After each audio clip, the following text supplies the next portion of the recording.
Assalamualaikum warahmatullahi wabarakatuh. Waalaikumsalam warahmatullahi wabarakatuh. Alhamdulillah, wassalatu wassalamu ala rasulillah Sayyidina Muhammadin ibni Abdillah, amma ba'd.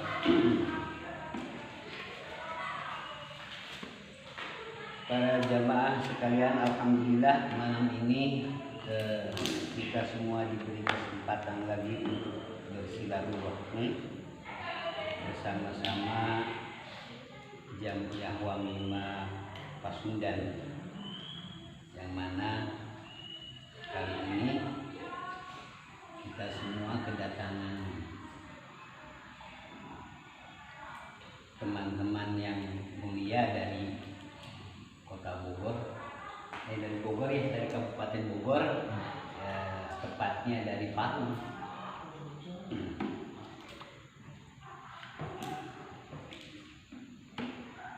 Yang mudah-mudahan dengan adanya silaturahmi ini kita bisa tambah merekatkan lagi persaudaraan kita sama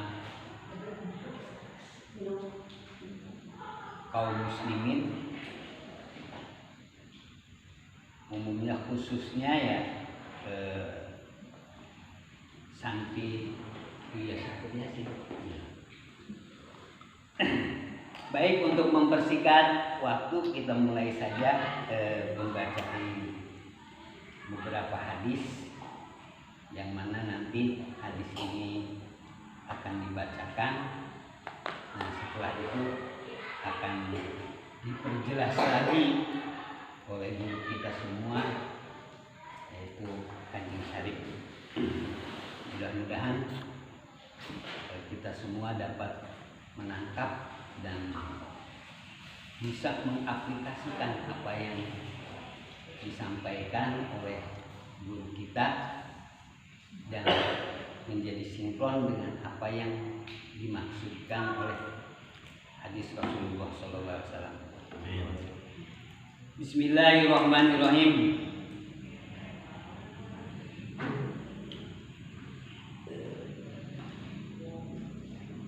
An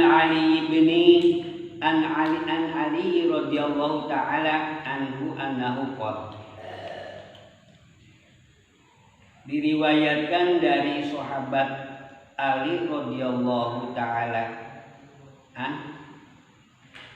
annahu qala, bahwasanya sesungguhnya sahabat Ali berkata, qala Rasulullah sallallahu alaihi wasallam, Rasulullah sallallahu alaihi wasallam telah mengatakan, as-sabru salah satu, sabar itu ada 3. Jadi sabar itu ada 3 macam. Ai anwa'uhu bi'tibari muta'alliqihi salah satu. Kata Rasulullah bahwa sabar itu ada 3 macam. Fasabrun 'alal ma'siyati, yang pertama yaitu sabar terhadap maksiat. Wa sabrun 'ala ta'ati, dan sabar di dalam melaksanakan ketaatan. Wa sabrun 'alal ma'siyati, sabar atas menjauhi maksiat. Wa sabrun 'ala ta'ati, dan sabar di dalam melaksanakan ketaatan. Wa sabrun 'alal musibati. Oh, yang pertama dulu, ini matanya kurang jelas. Yang pertama fasobrun 'alal musibati, musibah dulu. Fasobrun 'alal musibati, yang pertama itu sabar terhadap musibah. Yang kedua wasobrun 'ala ta'ati, sabar di dalam melaksanakan ketaatan. Wa sabrun 'anil maksiati, yang ketiga, macam yang ketiga yaitu sabar di dalam menjauhi kemaksiatan. Hatta la yaqau fiha, sehingga hatta la yaqau fiha, sehingga tidak terjerumus ke dalam kemaksiatan tersebut dengan bersabar menjauhi kemaksiatan. Paman sobaru alal musibah, barang siapa yang bersabar terhadap musibah, kata Allahu lahu, maka Allah akan mencatat baginya salah satu mi'ati darajatin. Kata Allahu lahu salah satu mi'ati darajatin, Allah akan mencatat baginya mendapatkan 300 derajat.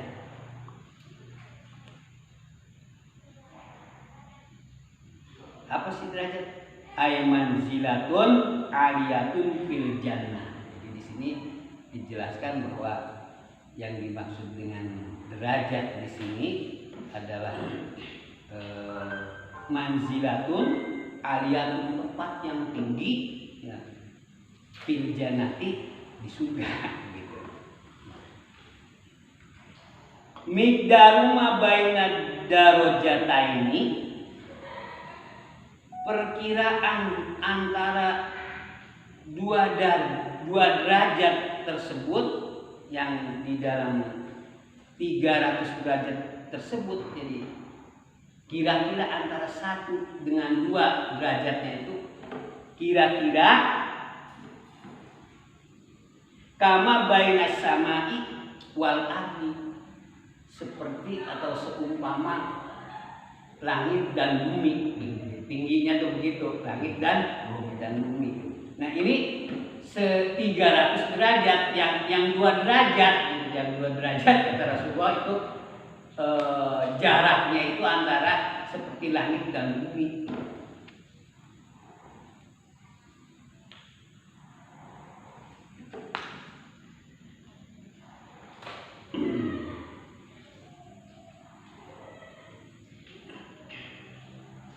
Waman sobaru ala ta'at, dan barang siapa yang bersabar di dalam melaksanakan ketaatan, kata Rasulullah, kata Allahu lahu sita mi'ati darajatin, maka Allah akan mencatat baginya mendapatkan derajat, mendapatkan 600 derajat. Kalau tadi cuma 300, kalau yang bersabar dalam melaksanakan ketaatan akan mendapat derajat 600. Miqdaru ma baina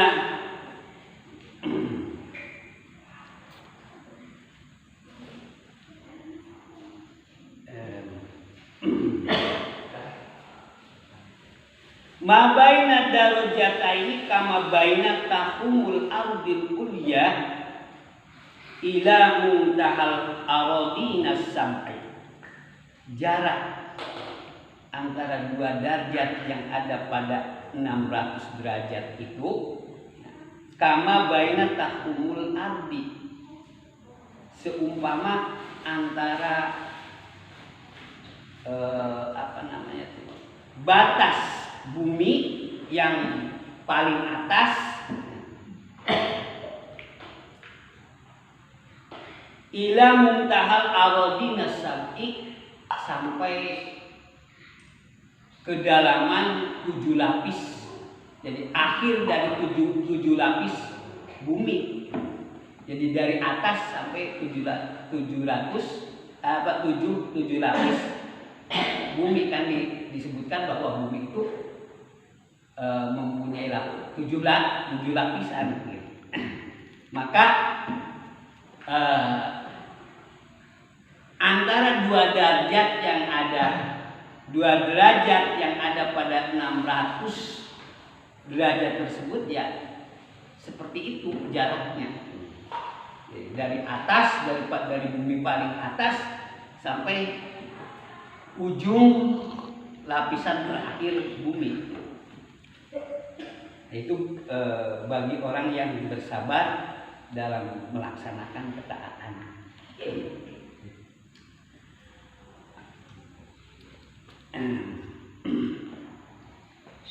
Waman sobalo minal maksiat. Nah ini paling tinggi derajatnya. Waman sobaro anil maksiati, barang siapa yang bersabar dari meninggalkan maksiat, kata Allahu lahu tis'ami'ati darajatin, maka Allah akan mencatat baginya mempunyai derajat, mempunyai 900 derajat. Ma baina darajataini kama baina tahkumul ardi ilal muntahal arsy. Jarak antara dua derajat atau satu derajat, antara satu derajat dan yang satunya lagi gitu, seperti tadi. Itu luasnya itu mabai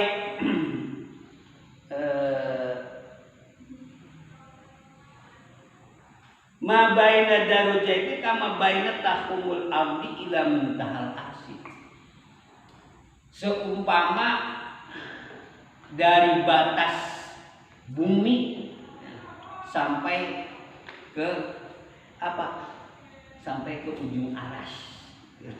Ini luas sekali ya. Ya, bagaimana itu? Bagaimana hitungnya? Enggak tahu pokoknya ya, itu kan kekuasaan Allah.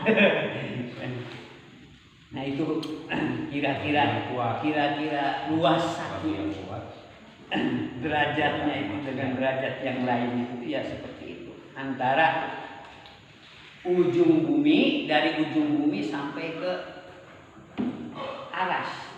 Itu pahala atau ya ini kan menceritakan tentang kesabaran. Pahala orang yang bersabar terhadap atau di dalam menjauhi maksiat. Jadi ini paling tinggi derajatnya. Nah itu kata Rasulullah Shallallahu Alaihi Wasallam. Nah itu seperti itulah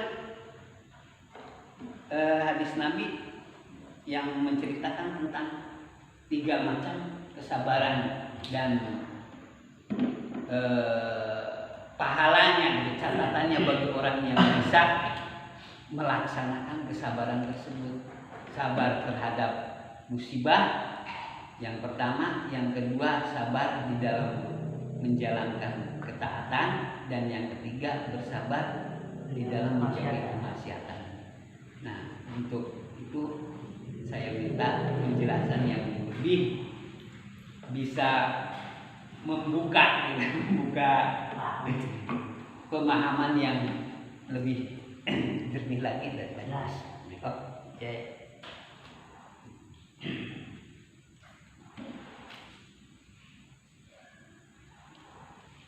Assalamualaikum warahmatullahi wabarakatuh. Waalaikumsalam. Tadi hadis Rasulullah itu menguraikan tentang bagaimana pahalanya begitu sangat luar biasa sekali ya, ketika ada ya umatnya siapapun yang bersabar dalam menghadapi musibah. Bisa musibah, bisa ujian. Cuman di sini kita urai satu kalimatnya, yaitu musibah. Ya. Begini, sumpamanya kita punya usaha, ya, punya usaha apapun, dan usaha kita itu awalnya besar, gitu kan, dan pemasukannya bagus, ya. Nah, setelah dirintis usaha yang besar dan yang bagus itu, entah kenapa ya bisa sampai bangkrut.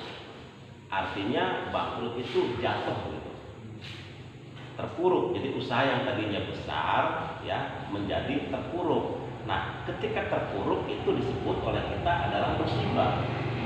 Ya. Nah, padahal di situ ya di balik keterpurukan itu ya,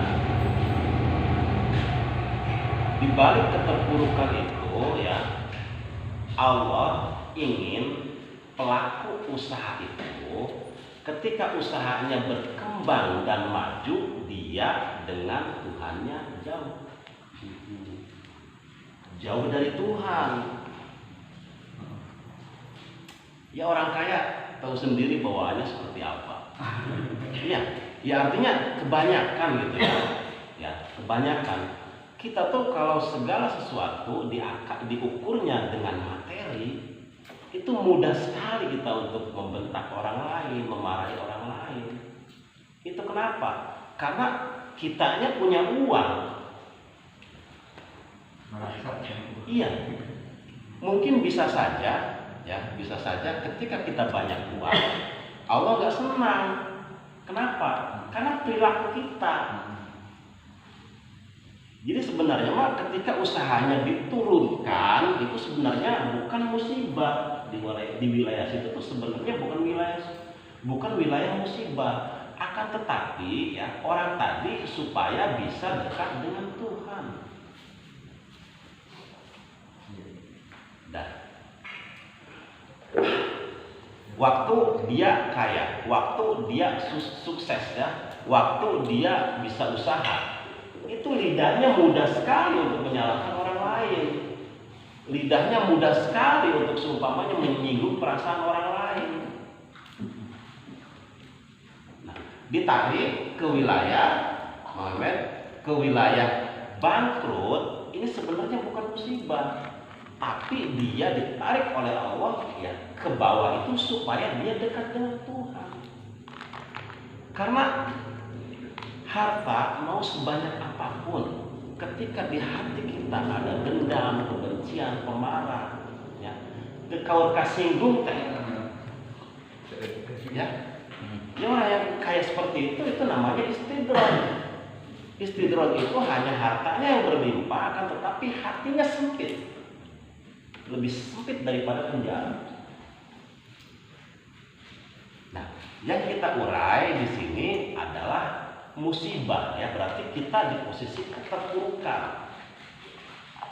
Nah, siapa tahu Allah berkeinginan ketika kita di wilayah terpuruk, ya, kita bisa dekat dengan Tuhan.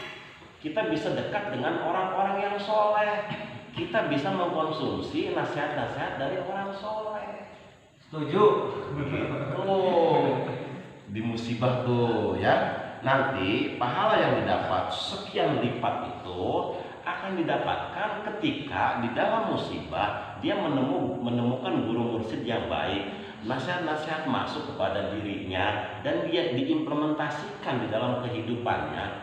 Ternyata yang paling yang sangat berharga di dalam kehidupan kita itu adalah satu, kenyamanan hati, bukan banyaknya harta. Setuju. Dia mendapat nasihat-nasihat dari orang baik. Kata orang baik ini, kata orang soleh ini, jangan ada dendam dan kebencian kepada siapapun. Dia sedikit-sedikit belajar, ya, untuk memaafkan orang lain, untuk membahagiakan orang lain, memberikan kemanfaatan kepada orang lain, gitu kan? Nah, terus setelah itu kata orang soleh, coba kamu zikir yang istiqomah, memanggil nama Allah yang kontinu, yang rutin, ya. Setelah zikir itu masuk, setiap detik, ya, setiap waktu, Allah. Ya, di dalam mengingat Allah itu sudah ada bukti bahwasanya kita mencintai Allah. Nah, setelah dia zikirnya istiqomah, ya,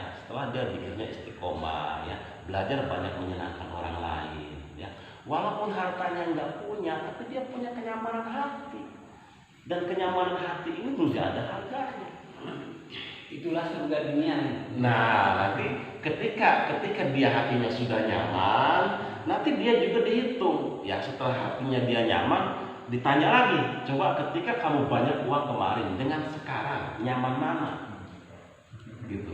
Ya nyaman setelah kajian-kajian dari orang soleh masuk.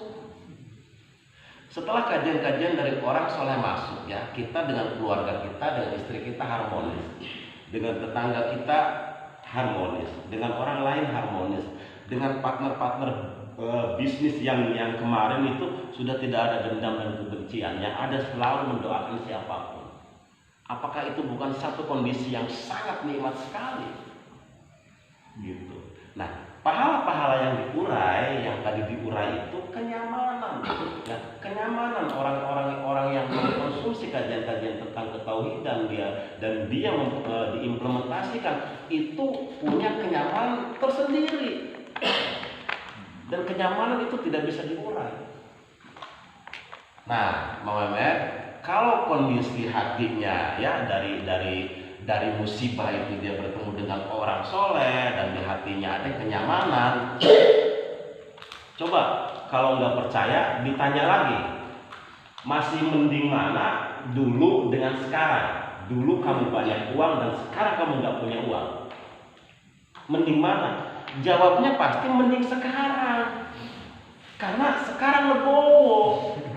Ya, orang mau menghujat dirinya silahkan, menghujat orang lain, menghujat saya boleh, tapi yang nggak boleh saya menghujat mereka. Dulu sewaktu dia kaya, punya pemikiran seperti itu. Iya.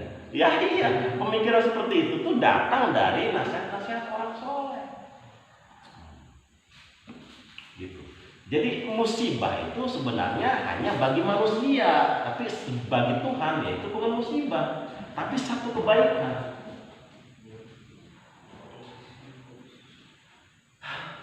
Jangan, ya bukan jangan ya. Ini mah udah seumpamanya bangkrut ya, terus kepalanya itu masih di duit lagi, dia akan semakin lelah. Stres. Lelah banget. Orang yang tadinya usahanya jadi ya, usahanya wah berlimpah, terus jatuh. Terus dia ingin bangkit kembali, ukurannya materi itu lelah.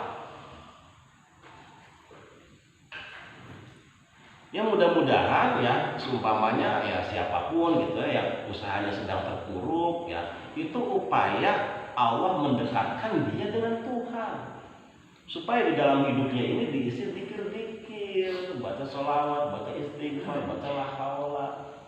Selama dia kaya dia lupa,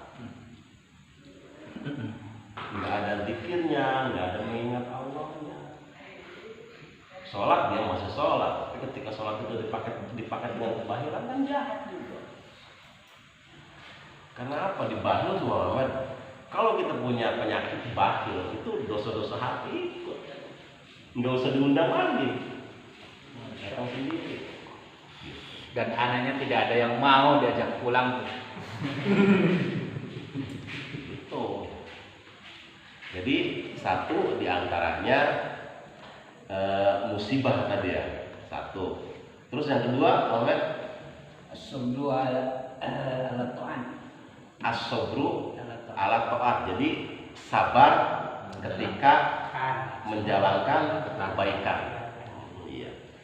Jadi sabar ketika kita menjalani ketaatan. Ya.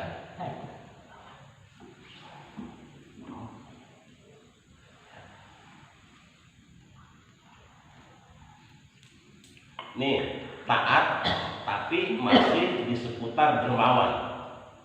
Awas nih, taat masih di seputar dermawan. Saya punya tetangga gitu ya.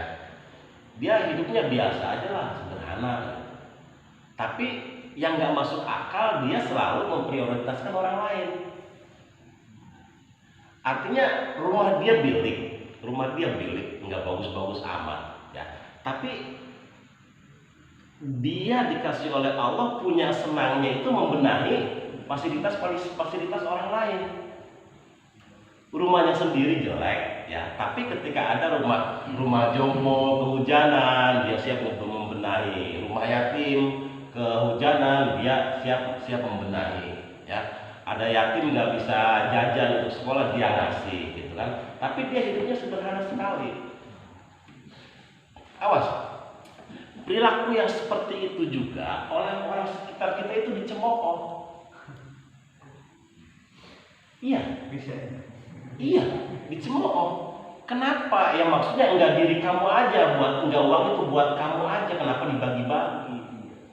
Padahal dia sendiri yang melakukannya. Ketika dia berbagi dengan orang lain, dia mempunyai kesabaran, kenyamanan hati yang sangat luar biasa. Tapi orang seputarnya, nah itu maksudnya ya, bersabar ketika menjalani taat itu seperti itu. Mau orang lain ngomong apa aja, ya udah jangan dengerin. Yang penting kita tetap fokus dengan Tuhan kita.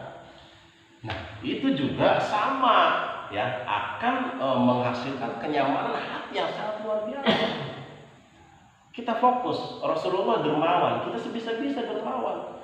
Adapun seumpamanya orang seputar kita mau ngomong apapun, ya itu terserah. Yang penting seumpamanya dia ngomong, ya udah diabaikan aja. Yang penting kita terus dalam ketaatan.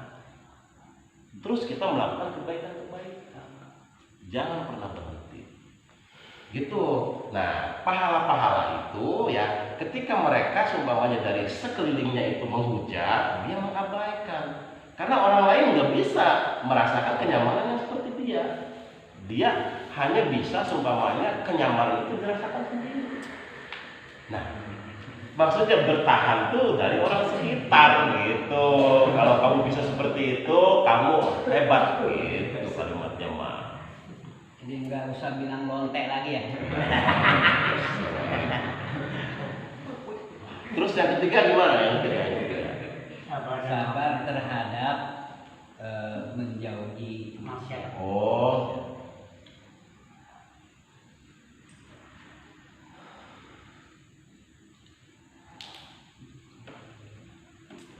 Sabar di dalam menjauhi kemaksiatan. Orang miskin sabar menjauhi kemaksiatannya di wilayah mana? Orang kaya sabar menjauhi kemaksiatannya di wilayah mana? Itu bisa diurai. Ya. Kalau orang miskin, apa tadi kalimatnya itu? Menjalankan sabar menjauhi kemaksiatan, sabar dalam menjauhi kemaksiatan. Untuk orang miskin dulu ya. Kalau untuk orang miskin ya, sabar menjalani kemaksiatan itu gini. Untuk menjauhi kemaksiatan ini ya, kalau orang miskin, seumpamanya kita mah ngelihatnya orang miskin tuh, kalau di kita tuh orang yang nggak punya tuh orang miskin. Padahal orang miskin yang asli itu ya, orang miskin itu dia merasa tidak punya apa-apa ya, dan dia selalu merasa membutuhkan Tuhan. Itu miskin yang asli. Iya, kalau miskin yang asli seperti itu. Cuman kita pahamnya kalau miskin itu orang nggak punya aja. Udahlah kita ikut doik ini aja, ikut umum aja. Miskin orang nggak punya gitu kan.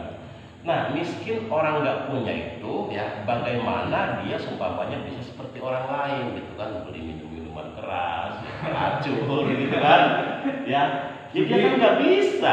Karena apa? Uangnya nggak punya. Gitu. Jadi di situ juga namanya bersabar ya, untuk tidak menjalani kemaksiatan kan. Jadi seharusnya orang yang seperti itu tuh berterima kasih kepada Allah karena kemiskinannya. Seharusnya Pak. Iya. Iya, masalahnya apa? Biasanya ya, orang yang itu ya, yang miskin tadi kalimatnya, kalau dikasih kaya oleh Allah sementara jiwanya belum kokoh, dia akan berusaha. Jadi sebenarnya mah ketika kita dikasih kemiskinan, itu sebenarnya mah oleh Allah dikasih wilayah untuk berbenah, untuk mengokohkan diri. Sebenarnya mah ketika kita udah kokoh, baru nanti oleh Allah dibuka kerannya, flip gitu, berusaha air gitu. Kalau rezekinya tes, itu sebenarnya mah wilayah pengokohan diri. Kita dikokohkan dulu diri kitanya gitu kan. Nah nanti setelah kokoh baru kalau oleh Allah dibongkar, berarti dia akan banyak bermanfaat. Sebenarnya mau untuk lahan introspeksi ya, untuk siapapun yang ketika kita ada di posisi itu, kita wilayah berbenah. Itu diurai Jeng, kemiskinan yang aslinya tuh. Dan orang tahu Kopi tambah. Anjir kopi ini. Iya, yang miskin yang asli. nah, dan terus di wilayah orang kaya ya, untuk bisa bersabar untuk tidak menjalankan kemaksiatan ya. Itu orang sabar juga diuji, karena orang kaya juga diuji gitu. Kenapa? Orang kaya itu ya maksudnya hartanya berlimpah, uangnya banyak, apa saja bisa kan, gitu kan. Mau seumpamanya melacur dia bisa, minum minuman keras dia bisa, mau ngajak siapapun untuk maksiat dia bisa. Karena apa? Uangnya ada, gitu kan.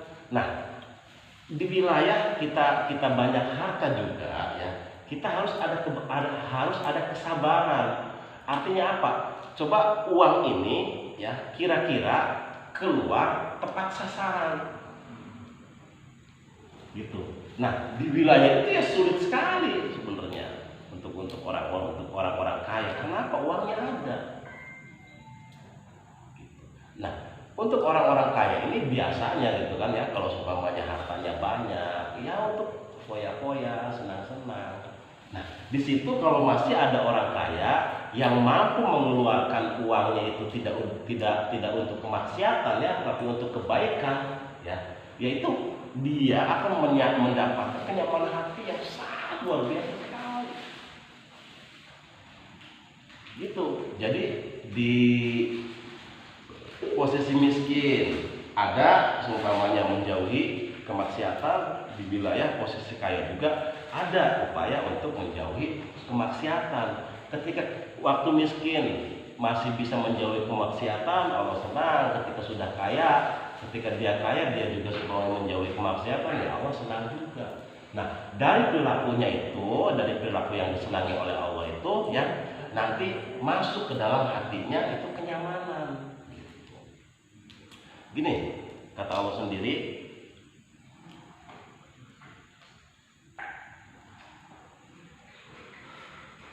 tujuh lapis langit, tujuh lapis bumi ya, itu sempit, kata Allah ya. Yang lapang itu adalah hati, yang aku yang ada di dalam hati orang-orang yang beriman, gitu. Iya, gitu kalimatnya. Tujuh lapis bumi, tujuh lapis langit, tujuh lapis bumi itu sempit, gitu. Ya, yang luas itu kata Allah, aku yang ada di dalam hati hambaku yang beriman. Gitu. Ya lebih luas lagi. Gini ya, kalau orang yang di dalam hatinya itu hanya ada Allah, kekasihnya dan dirinya sendiri, ya Allah kekasihnya dan dirinya sendiri, ya. Semesta ini bagaikan satu buih di tengah lautan. Gitu. Itu lebih ekstrim lagi. Alam dunia semesta ini hanya satu buih, ya, hanya seperti satu buih di tengah lautan ketika masuk ke dalam hati hambanya yang beriman. Kenapa? Karena selain Allah itu nggak ada yang penting. Iya. Iya. Selain Allah dan kekasihnya tuh, baik. Selain Allah dan kekasihnya itu nggak ada yang penting. Yang paling penting itu Allah dan kekasihnya. Ya. Ketika di hati kita ada Allah dan kekasihnya, bayangkan seperti apa lapangnya dada kita. Gitu. Masalahnya sekecil apapun, masalah sekecil apapun ya, itu akan terasa besar ya ketika yang menerimanya itu dada yang sempit. Ya, iya. Mau sepelik seperti pasir juga itu akan menjadi masalah besar ketika dada kitanya sempit. Tapi ya masalah sebesar apapun ketika masuk ke dalam dada yang lapang, hati yang lapang. Itu seperti kita membuang bangkai kerbau, bangkai gajah, bangkai kambing sekalipun mau berapa juta saja buang ke laut. Ada pengaruhnya enggak? Ya, itu seperti itu. Dan ada orang yang beriman itu seperti itu gitu. Tapi ketika hati kita sempit ya, hati kita ini sempit. Seperti di satu sumur gitu, hanya ada bangkai Ayam. tikus satu saja, bangkai tikus satu saja. Ya, itu seperti apa baunya? Jadi seperti itu. Makanya ya kita belajar untuk melapangkan dada kita. Artinya dada kita dilapangkan itu seperti apa sih? Ya ketika masalah itu sudah terjadi, apapun itu, ya udahlah nggak apa-apa, mungkin udah seperti ini. Nah itu namanya dada-dada yang lapang.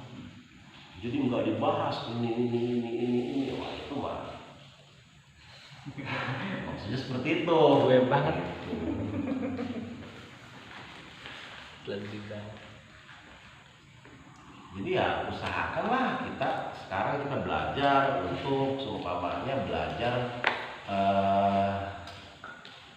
hati kita dilapangkan, jadi kita belajar seperti itu supaya hati kita lapang, sambil tawakkalna, keputusan apapun dari Tuhan kita terima gitu kan sih, itu adem banget, itu seperti itu.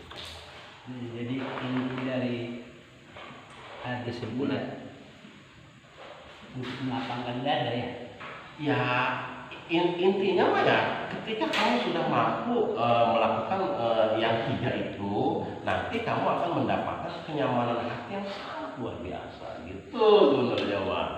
Makanya tadi diurai pahala itu sebenarnya kenyamanan hati, karena kenyamanan hati memang nggak bisa diukur. Yang mampu mengukurnya hanya diri kita. Nanti kebaikan itu sendiri, kenyamanan hati itu sendiri, dari mana datangnya?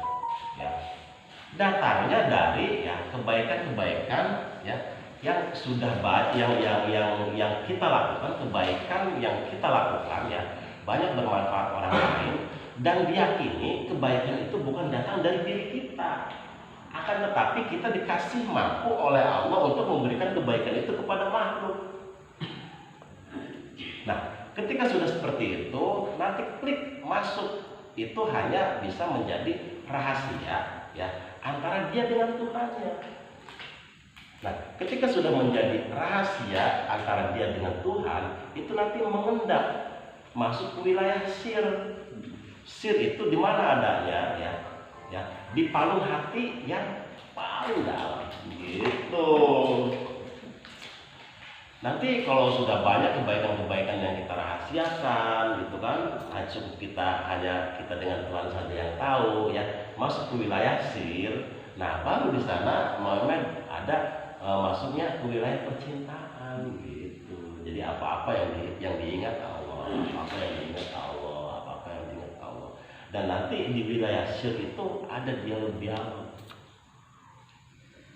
Nah biasanya kalau orang yang sudah wilayah seperti itu ya untuk awal-awal dia senang menyendiri dulu dengan zikir-zikirnya yang intensif, dia memikirkan bagaimana caranya memakmurkan masyarakat sekitar kita, bagaimana seumpamanya supaya masyarakat kita ini makmur, itu yang seperti itu biasanya dia akan banyak sendiri dengan terus istiqomah memanggil nama Tuhan, komunikasi intensif dengan Tuhan.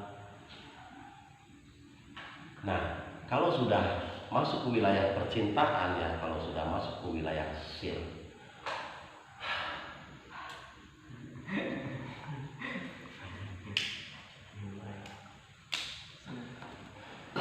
jadi kenikmatannya, kenyamanannya itu sudah tidak bisa diurai lagi, gitu.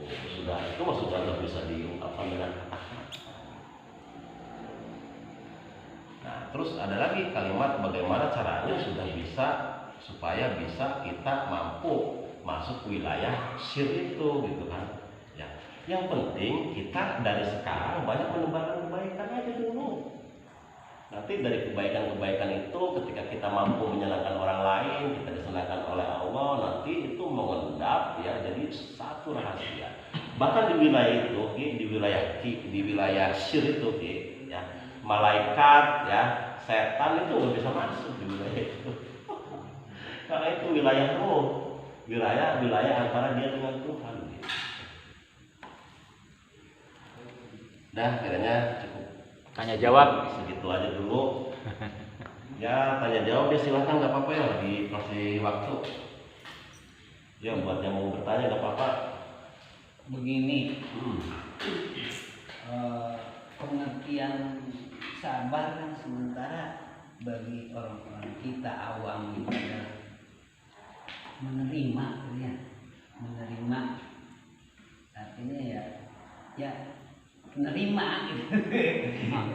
Sabar tuh datangnya gini, ya, sabar tuh, ya. Menerima apa Ya, kitanya punya keinginan, kitanya punya keinginan, sementara keinginan itu tidak sesuai dengan keinginan kita, gitu. Enggak, maksud saya begini, ya itu kan pengertian orang-orang mengatakan begitu. Nah, untuk melaksanakan ketiga macam ini yang tadi disebutkan itu, apakah ada kiat-kiat atau aktivitas yang harus dilakukan dalam kesabaran tersebut? Oh iya ada. Jadi mengimplementasikannya tuh bagaimana? Sabar itu tuh. Ya maksudnya makan gini ya, untuk seumpamanya kita bisa melakukan tiga yang diurai itu, ya. Ya sebaiknya mah yang manusia nih, yang kita nih siapapun sebenarnya, ya, isi hati kita dengan zikir-zikir yang istiqomah dulu. Sebenarnya momen banyak memanggil nama Tuhan dulu, bersolawat, istighfar. Sebenarnya mah itunya dulu yang terpenting. Nah, ketika kita itunya sudah masuk, ya sudah istiqomah, nanti permasalahan apapun yang datang, ya Muhammad, ya, permasalahan apapun yang datang, ya, dari zikir itu nanti akan memberi informasi bagaimana cara menyelesaikannya. Itu maksud saya. Iya, itu. Nanti dari zikir itu nanti memberi informasi bagaimana cara menyelesaikannya. Karena orang yang selalu banyak berzikir itu pasti cerdas. Menyelesaikan masalah apapun, ya, ahli zikir itu pasti cerdas. Dan ending akhirnya ketika menyelesaikan masalah apapun itu tidak akan menyakiti yang punya masalah.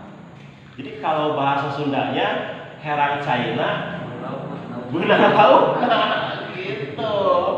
Itu sebenarnya mah itu tuh pemikiran orang yang cerdas, ya. Dah gitu aja untuk pertemuan kali ini. Sesi pertama atau ada lagi nggak? Udah saja. Udah cukup. Muhammad. Doa aja dulu. Nah. Itu kemiskinannya asli tuh yang gimana Mas? Diurai. Ya, hadis di. Hadis di. Yo, satu hadis lagi. Muhammad mulai. Hari jam 10.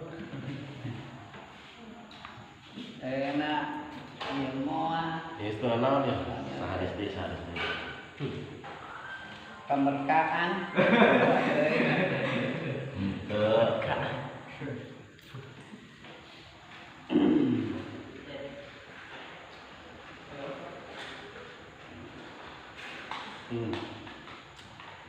Bismillahirrahmanirrahim. An Abi Dzar radhiyallahu taala anhu annahu qala. Diriwayatkan dari sahabat Abu Dzar radhiyallahu taala bahwasanya beliau mengatakan sami'tu Rasulullah sallallahu alaihi wasallam yaqulu, aku mendengar, kata Abu Dzar, Rasulullah sallallahu alaihi wasallam mengatakan, Inna likulli da'in dawa'un. Sesungguhnya bagi setiap penyakit itu ada obatnya. Wa dawa'u dzunubi al-istighfar, kata Rasulullah, dan obat daripada dosa-dosa itu adalah membaca istighfar. Wa qala alaihi salatu wasalam, dan Nabi alaihi salatu wasalam mengatakan, ayuhan nas, wahai manusia sekalian, tubu, bertaubatlah, ilallahi, kepada Allah, fa ini, maka sesungguhnya aku atubu, bertaubat kepada Allah, fil yaumi, di dalam seharian, mi'ata marrotin, sebanyak 100 kali. Nah itu lebih jalan. Obat penyakit dosa.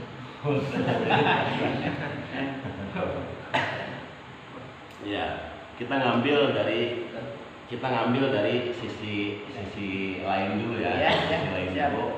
Kalimatnya itu sehat walafiat. Artinya sehat walafiat itu apa? Kalau fisik kita ingin sehat, ya, ingin selalu sehat, fisik ini, walafiat itu infonya dengan walafiat itu dengan selalu memaafkan, gitu. Kalau kita banyak memaafkan orang lain, gitu kan, ya, nah, itu nanti badan kita akan sehat. Karena sehat walafiat itu ketika kita banyak memaafkan orang lain, ya, gitu, maka badan kita akan sehat, gitu kan. Nah, di sini yang tadi diurai, segala penyakit itu ada obatnya, terkecuali mati, gitu kan. Nah, terus kesananya wadawa udzunubi al-istighfar. Iya. Dan obat daripada dosa itu adalah membaca istighfar. Oh, dan obat dari segala dosa itu adalah membaca istighfar, ya. Kita urai ini aja, ya. Kita urai secara logis aja dulu, ya. Logika aja dulu. Secara logika, baru setelah kita paham secara logika, ya, baru kita implementasi, dipraktekkan. Nah, kita yang ada di alam dunia ini, ya, Mang Mehmet, semua adalah para pekerja Tuhan, karyawan-karyawan Tuhan kita ini, semuanya. Nah, seumpamanya kita pas kerja di satu perusahaan, seumpamanya, atau kerja di rumahan atau dimanapun. Nah, kita ada kesalahan di dalam kita bekerja. Seumpamanya gini, salahnya kecil aja lah, kita mecahin gelas aja. Setelah kita mecahin gelas di waktu bekerja, kita mecahin gelas, ya. Nah, kita kan kemajikan yang punya rumah, ya, seumpamanya kita kan ngomong, majikan, maaf tadi saya sudah memecahkan gelas, gitu kan kalimatnya. Itu namanya istighfar, kan? Artinya meminta maaf setelah kita salah dalam bekerja, gitu kan, tadi memecahkan gelas itu. Nah, setelah ngomong ke majikan, majikan maaf tadi saya memecahkan gelas satu. Terus kata majikan seperti apa? Ya udah, nggak apa-apa. Berarti kan selesai. Ya enggak, Muhammad? Ketika majikan ngomong, ya udah, nggak apa-apa, selesai. Atau seumpamanya saya dipercaya oleh majikan untuk bawa mobil. Pas umpamanya mobilnya di jalan tabrak atau tabrakan, seumpamanya mobil ini ringsek lah, gitu kan. Kan kita lapor ke majikan. Majikan, mobil tadi bawa sama saya cuman gini, mobilnya rusak, gitu, tabrakan. Ya udah, nggak apa-apa, udah kan selesai kan? Di kita kerja juga seperti itu. Kalau kita ada salah dalam pekerjaan apapun, ya, ketika kita sudah meminta maaf kepada Allah, udah. Yang paling penting ketika kita, seumpamanya tadi mecahin gelas, ya, diingat-ingat salah kita mecahin gelas. Ya udah, ketika kita kerja, ya, bagaimana caranya supaya jangan mecahkan gelas lagi. Tadi kita kerja nabrakin mobil majikan semuanya. Bagaimana supaya kita kerja jangan Ya iya gitu, maksudnya istighfar itu seperti itu. Jadi istighfar itu ya ketika kita salah dalam melakukan pekerjaan, kita meminta maaf kepada Allah. Nah, Akui kesalahan kita. iya kita mengakui kesalahan kita dan kita meminta maaf kepada Allah. Rasulullah saja beristighfar sehari semalam itu 100 kali, gitu kan? Nah, kita berapa kali? Ya itu yang jadi permasalahan. Ada.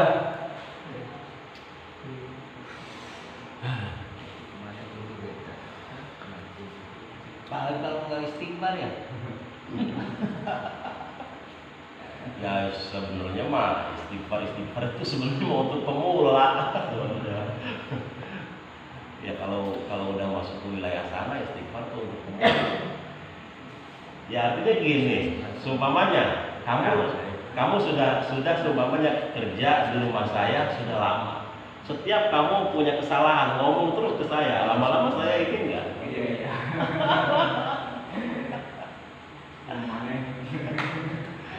Udah kamu kerja aja yang benar. Masalah kamu salah apapun udah saya maafkan.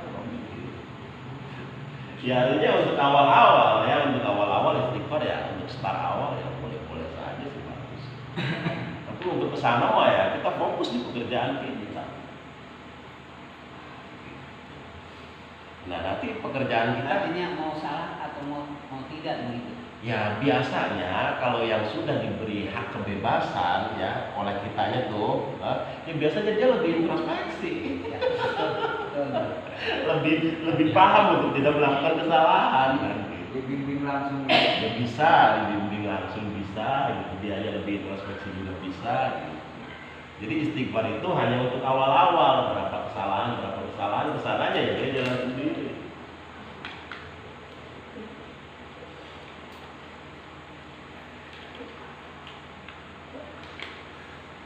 Itu jadi meminta maaf tuh sebenarnya mah gini Muhammad ya meminta maaf ya kita masuk ke dalam wilayah hati ya meminta maaf masuk ke dalam wilayah hati ya meminta maaf masuk ke dalam wilayah hati gitu ya gini seumpamanya ada kesalahan orang lain kepada kita gitu kan. Nah, dan nafsu itu ngajak untuk menghujat, mencaci maki gitu kan. Nafsu itu kan ngajaknya seperti itu. Nah, istighfar itu sebenarnya dipakainya ya.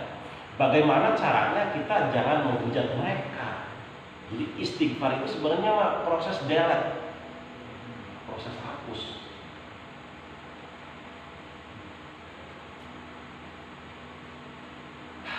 Ada kesalahan dalam dialog di dalam diri kita ya dan kitanya membela fisik, membela diri kita bukan membela Tuhan. Nah itu istighfar itu dia klik gitu, jangan membela diri kita tapi Tuhan yang kita bela. Seperti itu istighfar ya masuk ke ranah wilayah hakikat agak masuk sedikit itu dia menghapus. Ada dialog-dialog apapun gitu kan, tapi di dialog itu ya mau membela fisik. Berarti kalau masih membela fisik pasti orang itu mencaci orang lain ya. Nah kalau masih membela fisik berarti ikut nafsu. ikut nafsu memarahi orang lain, membentak orang lain gitu. Tapi ketika membela Allah, dia ngalah. Ya udahlah, nggak apa-apa gitu maksudnya mah. Ketika mau marah gitu kan, itu baru istighfar, astagfirullahaladzim, klik kan dihapus, jadi kita ke wilayah Tuhan gitu. Kalau wilayah diri mah ya ini yang membela diri terus. Rasa bener deh kan. Itu. Jadi untuk sekarang ini kan banyak orang yang membela Tuhan gitu. Ya maksudnya kalau membela Tuhan itu kan ya itu kan Tapi dia masih marah gitu kan, berarti belum membela Tuhan ya. Masih membela diri sendiri kalau begitu ya. Ya kalau yang maksud maksudnya ya Itu siapapun. enggak ya, gitu maksudnya. ya biasanya kalau orang yang membela Tuhan itu ya kalau orang yang membela Tuhan biasanya tidak diwujudkan dengan kemarahan. Biasanya adapun diwujudkan dengan kemarahan itu paling yang penting-penting aja. Memang ketika Allah dan Rasulnya itu dihina, ya memang harus ada pembelaan. Akan tetapi sistem cara membelanya itu seperti apa? Itu yang jadi permasalahan, dibaca dulu itunya. Ya, artinya nanti di penghujungnya, ya marahnya Tuhan atau marahnya kelompoknya, marahnya dirinya sendiri dengan kelompoknya yang besar itu. Nah itu sortir kan? Ya sortir itu mah diurai gitu.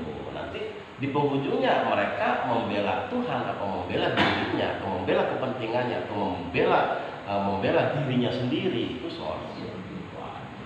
Tapi yang pasti itu ya Allah tahu kok. Ya maksudnya di hati siapa seumpamanya Allah besar itu tahu. Gitu aja. Yang membela. Gitu ya, artinya maksudnya dia membela Allah atau membela kepentingannya itu Allah sangat tahu sekali gitu. Ya. Adapun indikator itu bisa diurai karena itu dohir. Indikatornya itu bisa diurai. Dah gitu aja Muhammad. Ya. Doa. Ya, Muhammad. Doa coba. Nanti Bismillahirrahmanirrahim. Amin. Alhamdulillahirabbil alamin. Alhamdulillah ya rabbana lakal hamdu kama yanbaghi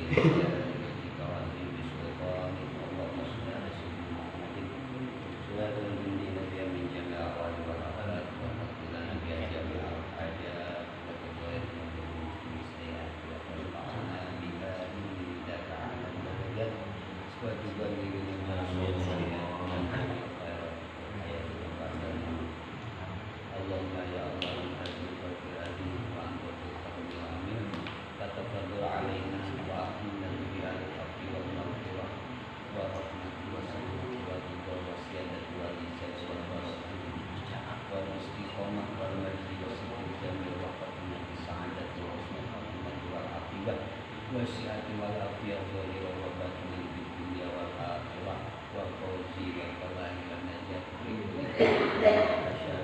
na'im Rabbana atina fid dunya hasanah wa fil akhirati hasanah wa qina adzabannar wa sallallahu alaihi wasallam Muhammadin wa ala alihi wa sahbihi wasallam subhana rabbika rabbil izzati amma yasifun wa salamun alal mursalin walhamdulillahi rabbil alamin.